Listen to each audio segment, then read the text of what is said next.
For this last video, we're going to take a look at a few more tools inside of Drawing Editor. We're going to take a look at editing things in the model, controlling revisions, and then exporting your project, including your sheets, as well as the 3D model itself. To begin, we're going to look at a tool called Search and Replace. To find Search and Replace, you will go to your Tools section, and in this drop-down, you can find Search and Replace, as well as Search and Replace Select Drawings. We're going to take a look at first just regular Search and Replace. This tool seems fairly straightforward. You have Search For and Replace With. Search and Replace is only going to work with labels that are added to a sheet or a sheet item. This will not affect anything that is in the bill of material or in your revision charts. One thing you do need to be very careful with is what you are searching for. In this example, if I search the word there and replace it with there, well, obviously that's not going to be the correct grammar, but for an example, I'll just say okay, and we can see it changed one item.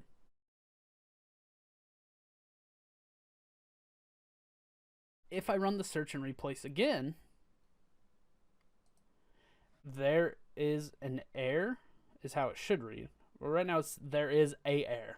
If I search for a and replace it with an and say okay, we can now see any lowercase a is now replaced with an. So instead of it saying apples are great, it now says apples and are grant. So it replaced the a and r and great with an. So you have to be very careful when you are using search and replace, as it can be very costly. So for this, I would want to go, like a space before a and a space after, and replace it with a space before and a space after. Once I do that, we can see it now only replaced that one item. Now, this isn't so terrible when we're on a single sheet here, where we can just replace or undo. If we are using the search and replace in selected drawings, there is no way of undoing that. So you want to be very careful with what you are replacing, and that's where it's best to use a term or a little bit more than just a few letters. So continuing on with this, let's take a look at our next tool called Add Standard Detail to Several. If I go to my detail sheets, I'm going to open up sheet 1. So let's say on my detail sheets here, I forgot to place the north arrow. Inside of my standards section, I have Add Standard Detail to Several, and in here I can specify which standard detail I want. So if I go to my global standards and grab north 3, so that way we're using the same one, I can come in here and specify if I want to mirror this or remember these values. But once I get that where I want it and just locate that, I then can say what sheets I want this on. Maybe I only want that on my first 10, or I could just do it on all. Inside of here then, we have a prompt for location and confirm addition. Well, if I know that's exactly where I want it on every one of those sheets, I can uncheck the option for prompt for location and uncheck the option for confirm addition and say okay. And now you can see it is working. So now if we take a look and open up sheet 2, we can see that label or that standard detail has been added. So everywhere that had that open has now added that for me. At this point, let's say I wanted to add a note that says for approval. Maybe I want to just throw it in this bottom section. I'm going to move this line so that way it's out of our way. And I'm just going to use this existing label. If I type in for approval, I can then move that where I need to. Maybe I want to change the font on that. Maybe I'll make that Tahoma. And once I have that where I want it, let's say I want to add that to every sheet. Well, we just looked at our Add Standard Detail to Several. Let's say I want to use the Copy to Several. It's going to work in a very similar fashion. If I select that, right click, I can go Special and then Copy with Reference Point. And I could locate where I want that copied from. And then I can right click and go Special, Paste to Several. When I run this, it's going to ask where I want to paste that to. I locate that, and then we get that same prompt where I can select what I want, what sheets I want this added to. So if I select all of those, and then I can uncheck the option for prompt for location and confirm addition. With those unchecked, I'll say OK, and it's going to go through and copy all those.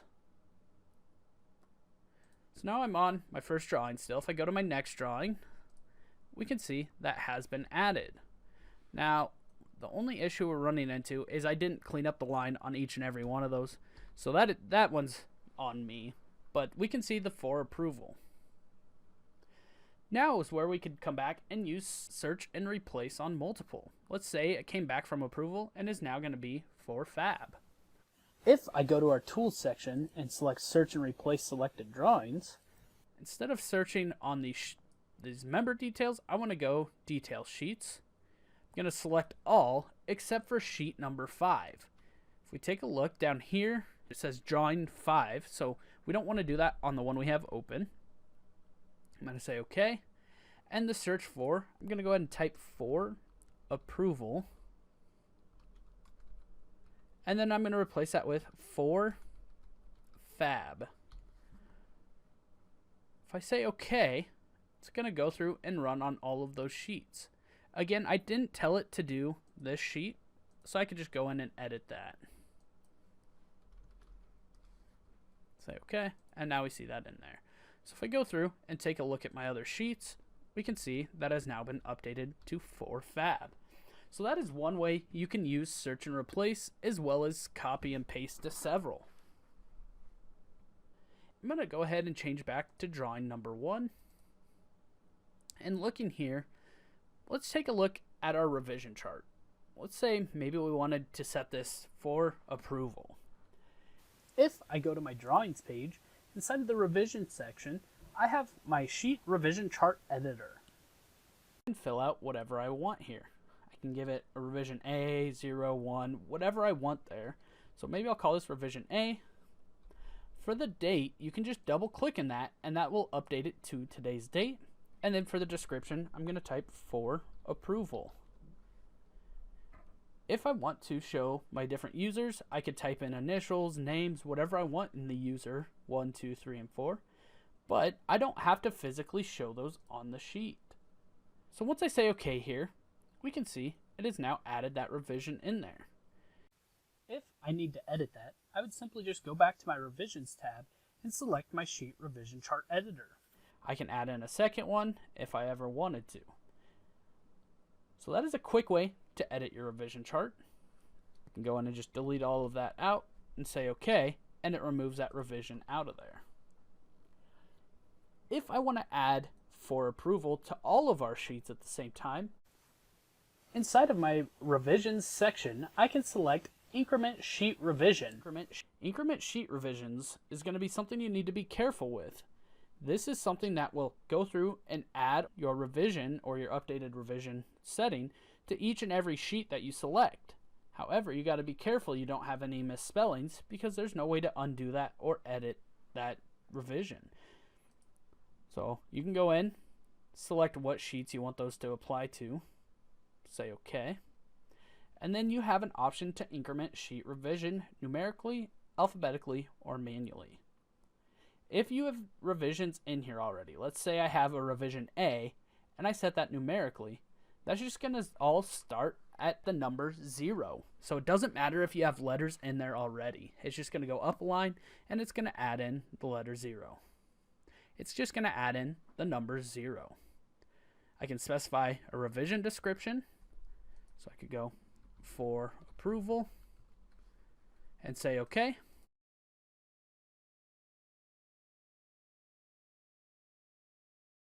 And now you can see it's given me this warning and it says incremented to revision 0. Now because I had this sheet open, it will not apply to this revision chart. Every other one, it went ahead and added those in. So if we take a look, we can see revision 0 is for approval.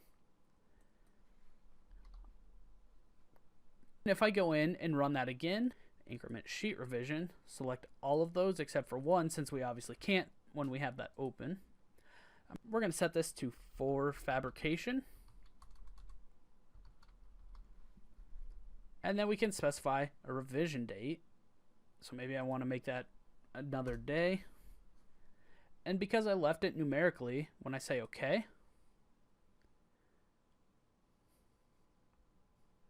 we can see that has now updated to 1. For your MRP softwares, this is going to be the only way to have your revisions come into the software automatically. Is going to be by filling this revision chart out. Now the revision chart doesn't physically have to be on the sheet, but it has to have the data in the drawing itself. The next thing we're going to take a look at is updating a section size in the model. So let's say I get an RFI and we have to make a change in the model. I'm going to go ahead and open this up. We're just going to look at 8B4. Looking at 8B4, we see that is an 18 by 35. If I edit that, they're going to, let's say they came back and said it's going to be a 21-inch beam. So we'll go 21 by 50, say OK. Once I say enter or OK, we can see that is now updated and has changed connections as well. Because that connection has changed, if I go to my drawings page and then detail members, we can see we have 3 members marked for detailing. 8B4, which is the beam we edited. Then we have the columns, 2C1 and 23C2. Those 3 members have had changes made to them. The columns are edited because there's an extra row of bolts in there, and then the beam obviously changed section sizes. So once I say OK, those have been detailed. Let's go and open up 8B4. If I go to my drawing editor, go to my detail, and 8B4, we can see that that has been updated and shows that information in there. If I wanted to, I could come in and add in a revision cloud to show what has it changed. I could draw around that. Maybe I want to show the section size has changed, and maybe this connection over here as well. In here, I also have the option to add in my standard detail for my global standard, and I could go revision mark. Say OK. I could leave that in here, place that where I would want it. Maybe I'll throw one up here as well. And then my last one I'm going to throw down here. I could go in, call this revision A, say OK. Do the same there. And then the same here. With that called out, when I short my drawing, we can see those are all there as well. When I go in and look at my detail, it's not going to call that out as a revision. It's just going to be marked. Save that, close out of the model. Here on our home screen, we can go to our export and we have some different options. We can do export PDFs, we can export them as drawings, or we can physically plot those. For this, we're going to look at exporting our drawings. So we're going to do the export PDF drawing. And then inside of here, we could go in and specify what drawings we want to be included. On the right hand side of this, we have some different options. We can do 1 document per sheet. So each of these sheets is going to export as its own document. If I have that unchecked, that's going to put the detail sheets, your gather sheets, your erection sheets, all inside of 1 document. So if you wanted those all separated out, you would just have to come in here and run each of your sheets separately. You could uncheck everything but erection sheets and do it that way. For this example, we're going to leave them all inside of 1 document. I'll select all, and then we'll take a look at a couple more options. We can lock the revision chart so those aren't edited. We can look at our layer options. We have the options to plot the comment layers and the revision layers. So if we went in and looked at the different layers, you can mark those as comment or revision if we want those plotted or not. And then the sheets that we want to select by. In this case, I'm going to go to the printer for the destination, disk, browse, and then I'm going to just go to my desktop and say OK. I'm going to say OK here and say OK. It's going to ask me what I want to name this. I'll just call it training and hit save. Now we can see it is converting this detail sheet to PDFs.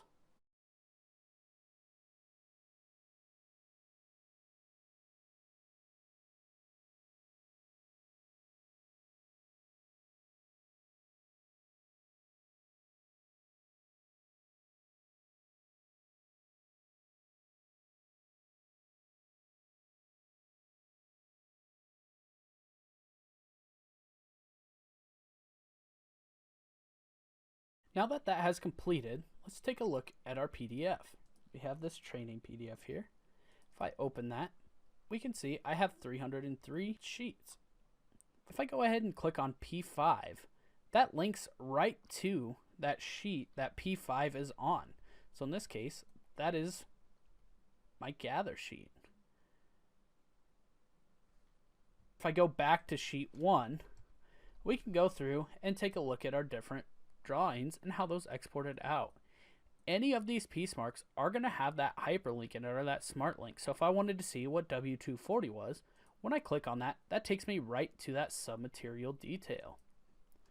If I look at some of my erection views, for example, let's look at like sheet 300. If I want to see what 5B5 is, if I click on that, that hyperlinks and takes me right to our detail sheet number 5 that has 5B5 on it. If I take a look at my bookmarks, we can see sheet 1 has each of these individual member details. Sheet 3, I can select 3B3, 8B2, however I want to look at that. Exporting these PDFs has that smart link in it and all of those bookmarks for us automatically. The last thing we have to do is we need to pack up our project in case we needed to send that to somebody, whether that's to somebody that's using the software or somebody that you want to view it. We will have the viewer on our website that you can download. I'm going to bring up the home screen again, and here in the export area, we can select Project Transfer. Project Transfer allows us to export this project. Under the left-hand side for project packing, it's going to ask us what job repository this is from, what our job name is, so we could browse to whatever job we have in here, which I'm just going to use my 2021 online training, and then the directory where we want this to go. I'm going to browse, select my desktop, and say OK. And then we have the option to change the name of this. In this case, I'm going to leave mine the default, and then hit the pack button. This is in the process of packing up, and once it has completed, it is just a .jft file. That JFT file is going to be just your packed project, which is just a zip file, but it's given an extension. So if you ever needed to, you could rename this to .zip to export that zip file out. Once you send that project to anyone, if you want to bring that in or if they need to bring that in, they would use Project Transfer and use the file to unpack side here on the right. You'd browse, select the JFT, and then it'd fill in the job name and the version and everything, and then you just hit unpack, and that goes directly into your job repository. Thank you for attending our online training here for 2021.